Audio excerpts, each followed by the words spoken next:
बिस्मिल्लाहिर्रहमानिर्रहीम। अस्सलाम वालेकुम student of class 5। I hope you will healthy and fine at home. Stay home, stay happy and safe. Now we start our lecture number 5.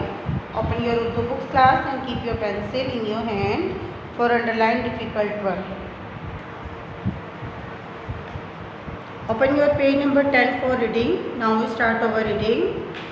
इस्लाम ने जिन सूरतों में जंग को जायज़ करार दिया है उनमें अपनी ज़ात और अपने हकूक़ की हिफाजत, जुल्म और फितना फसाद को रोकना, अहद शकनी करने वाले को सज़ा देना और नेकी को फैलाना शामिल है।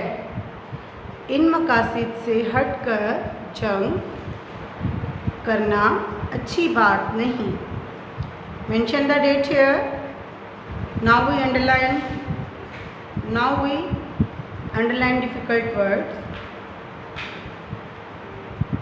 सूरतों, जंग, जायज़, करार, ज़ात, हकूक़, हिफाजत, जुल्म, फितना फसाद रोकना, अहद शकनी, सज़ा, नेकी फैलाना, मकासद, हट,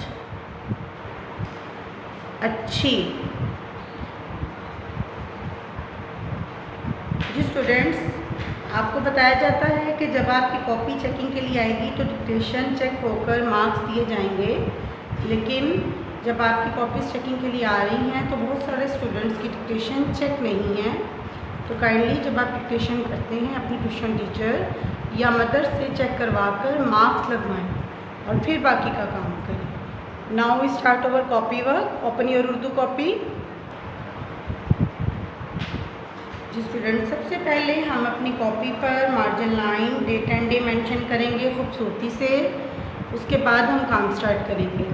काम हम कोई भी करेंगे तो हम ये नंबरिंग देख रहे हैं, आप भी मसलक करेंगे इस नंबरिंग को, चाहे आप वर्ड मीनिंग कर रहे हो, सवाल जवाब, इमला या अल्फाज जुमले, नंबरिंग मस्ट है। हमने अपने लेक्चर नंबर 4 तक 40 वर्ड मीनिंग किए थे। आज हम 41 से स्टार्ट करेंगे। सूरतों, हालत या कैफियत, जायज़ करार देना, कानूनन दुरुस्त होने का फ़ैसला देना, ज़ात, शख्सियत या हैसियत, हकूक़, ज़िम्मेदारियाँ या फ़राइज़, हिफाजत करना, संभालना या परवाह करना, जुल्म, मारपीट, अहद शकनी, वादा खिलाफ़ी, सज़ा, बुराई का बदला, नेकी, अच्छाई, मकासद, मकसद की जमा यानी मतलब, हटकर, पीछे होकर।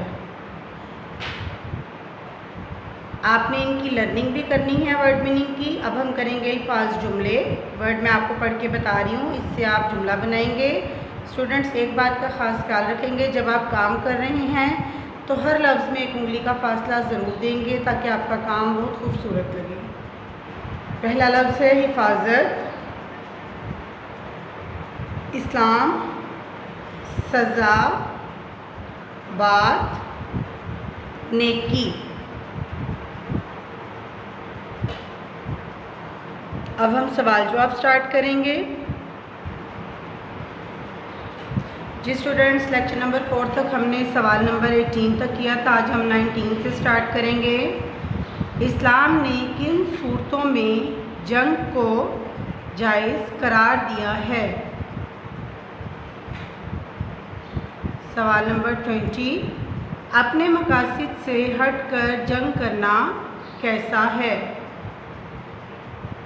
21, अहद शकनी करने वाले के साथ कैसा सलूक करना चाहिए? इन तमाम सवालात के जवाब आप खूबसूरती से लिखेंगे। हर लफ्ज़ में एक उंगली का फासला देंगे। उसके बाद इमला है। इमला के बारे में मैं आपको बता चुकी हूँ कि आपकी ट्यूशन टीचर या आपकी मदर आपको इमला करवा के चेक करेंगी और इसके मार्क्स भी देंगी। स्टूडेंट्स, आपने इस तमाम काम को लिखने के साथ साथ बहुत अच्छी तरह याद भी करना है। रीडिंग भी आपने मैक्सिमम 2 to 3 टाइम डेली करनी है और इस काम की लर्निंग होगी ताकि आपको बाद में एग्ज़ाम्स के लिए प्रॉब्लम नहीं हो। बहुत खूबसूरती से और साफ लिखाई में अपना काम करें। हर सफ़े पर डेट और डे लगाना लाजमी है। Thank you.